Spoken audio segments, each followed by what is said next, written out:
famoso da história, né? O que nunca foi pego e tal.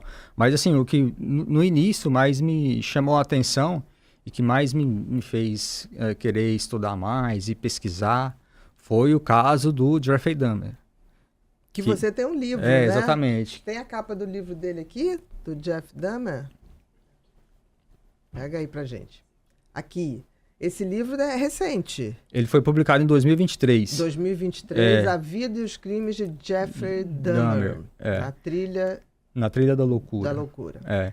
Então, assim, esse livro... Esse foi o primeiro que te chamou mais atenção? Foi o primeiro que me chamou mais atenção. Então, desde o início, eu comecei a pesquisar o caso. E durante todo o tempo, né, que eu tive enquanto autor de artigos, matérias, né, eu nunca deixei de acompanhar e pesquisar e procurar mais a respeito do caso. Interessante que eu estava pensando aqui. O que leva uma pessoa a se interessar tanto por isso? Eu acho que coisas inexplicáveis são muito incômodas para quem gosta muito de conhecimento. Sim. Né? A gente busca, tipo assim, não, mas não é possível, tem que ter alguma coisa aqui que desse oportunidade da gente se prevenir. Porque a gente fica muito vulnerável como ser humano, não ter a menor noção do que possa ser esse monstro disfarçado. Exatamente. Assim, são... como eu costumo dizer, né? Não está escrito na testa de ninguém e nem no rosto. Nada. Né? Às vezes, quando você olha esses casos, são homens, tá? Tem mulheres também, mas é menos.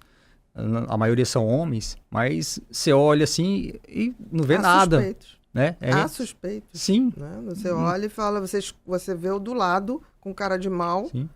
Né? É igual o caso do Jeffrey Dahmer, né? Que... Fala um pouquinho do Jeffrey. Então, Jeffrey Dahmer, ele foi um assassino em série norte-americano, né? Ele foi preso em 1991 e quando ele foi preso, na verdade, uma vítima conseguiu escapar do apartamento dele. A polícia voltou porque ele tinha algemado o rapaz e o rapaz estava com as algemas na mão e correndo na rua. A polícia viu, achou que era um criminoso que estava fugindo de alguma viatura, alguma coisa do tipo. Ele falou, não, um rapaz maluco me algemou no apartamento dele e vocês voltam lá comigo porque eu quero tirar a algema do meu punho aqui.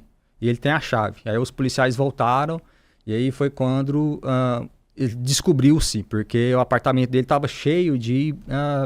corpos, né? Pedaços de corpo das vítimas dele. Pedaços de corpo.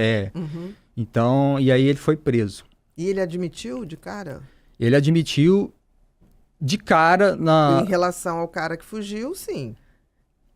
Quando os policiais voltaram com o cara, ele não admitiu. Falou, não, é só uma brincadeira. Que eu chamei ele brincando. Eu tava brincando, eu chamei ele aqui pra beber comigo aqui no meu apartamento aqui, algemei ele de brincadeira e tal, a gente né? ia fazer um sexo consentido. Exatamente. Eu ia tirar os pedacinhos dele. Então, assim, na verdade, assim, a situação em si foi bastante aterrorizante, né? Porque... quando eles estavam no apartamento, porque, assim, qual que é o modus operandi do Jeffrey Dahmer? Ele saía em boates, ruas e shoppings para abordar homens. Né? Então, ele abordava as vítimas dele nesses lugares. Né? Então, essa vítima específica, ele abordou nas imediações de um shopping, convenceu ele a ir pro apartamento dele, não, vamos beber e tal. Conversar um pouco. Ele também oferecia dinheiro, não, te dou $50 aqui, porque eu sou fotógrafo, para tirar umas fotos, não sei o quê. E quando esses rapazes entravam no apartamento, nunca mais saíam, né? Porque... Vivos, né? Vivos, exatamente. Saiu em partes. Exatamente. Porque ele, às vezes, até já deixava um copo com um comprimido Halcion, né? Que é para insônia, pulverizado, no copo, aí ele vinha, colocava uma bebida, entregava pro convidado, o convidado nem percebia. Já era o Boa Noite Cinderela. O Boa Noite Cinderela, Então, aí ele incapacitava esses homens através do Boa Noite Cinderela, e aí ele continuava, né, com o homicídio, ele consumava o homicídio e fazia todas aquelas barbaridades que a gente conhece do caso de Dahmer, né? Esse especificamente... Ele esquartejava? Ele enforcava as vítimas, né? Sedadas. Sedadas. Em poucos casos, assim, foram 2 ou 3 que as vítimas foram mortas sem sedação. Sem sedação. Mas na maioria das vezes ele sedava.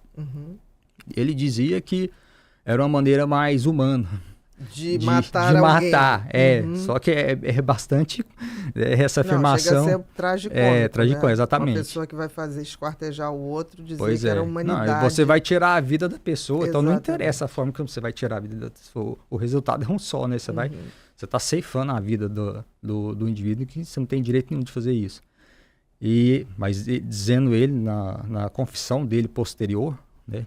Ele tinha era uma maneira mais humana que eu encontrei. De humanidade.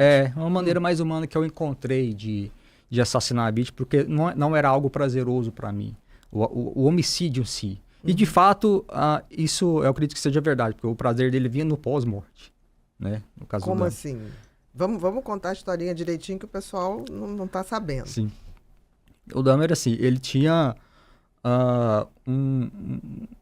um conceito distorcido de relacionamento. Né? Ele era um carente, um sujeito carente, e que buscava sempre ter a companhia de homens. Só que ele não era capaz de ter um relacionamento como normal, de abordar o homem de maneira... Ele era homossexual, de abordar aquele homem e conversar com ele, chamar para sair, para tomar... Não. Sim, como qualquer relacionamento exatamente, deve ser, né? De conhecer, tem de trocar ideias. Aqueles estágios, né? Sim. Então, como é que era a maneira dele se relacionar? Aplicando Boa Noite Cinderela. Tá? Então, ele ia para boates, né? Teve uma época que ele matou vários homens na casa da avó, na época que ele morava com a avó. Isso que é adolescente? Não, ele já era adulto. Já era adulto, isso depois dos 20 anos. O primeiro homicídio dele ele era adolescente, ele tinha 18 anos. Depois ele só foi cometer um outro homicídio 9 anos depois. Então ele já tinha 27. 27 anos. Então, ou seja, em 27 anos ele estava morando com a avó. Tá? Então ele levava homens pro porão da casa da avó, de madrugada, aplicava Boa Noite Cinderela.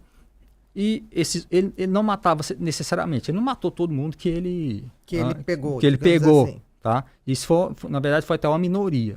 Tá? Ele nas confissões dele, ele disse que teve relacionamentos homossexuais dessa maneira assim, mas com 100, 150 homens. Ele diz. Tá? Então assim, foi uma minoria que ele chegou ali a matar. Esses, no caso, ele disse que eram homens que eram bonitos demais, né? E que ele não poderia deixar ir embora. E que deveriam pertencer a ele. Então o critério de morte era a beleza. A beleza. Tipo assim, é tão bonito que não pode voltar para o mundo. Tão bonito que não pode voltar. Tem que ficar para mim. Aí, inclusive, ele mantinha partes dos corpos daqueles que ele achava mais bonito. Entendi. Entendeu? E congelado? Qual era o processo de conservar esses corpos? Por exemplo, esses pedaços, né? De uma vítima específica, por exemplo, ele retirou o escalpo. Toda a parte. Toda a parte, porque no caso, é o Anthony Sears, né, a vítima. Ele matou ele em 1989. Ele achou ele muito bonito. E o Anthony Sears tinha aquele cacho Jerry, né, que era um penteado dos anos 80 ali, que era tipo uns cachinhos, exatamente. Isso. Assim, tipo Michael Jackson, aqueles cachinhos assim. E aí ele achou o rapaz muito bonito, né? E levou ele para casa da avó, matou ele. E como ele morava com a avó, ele sempre morou com o pai ou com a avó, mas pro final que ele foi morar sozinho. Então ele não tinha como manter aquelas mesmos os corpos. Coisa sistemática, né? Não tinha como manter com ele. Então ele tinha que descartar os corpos, né? Então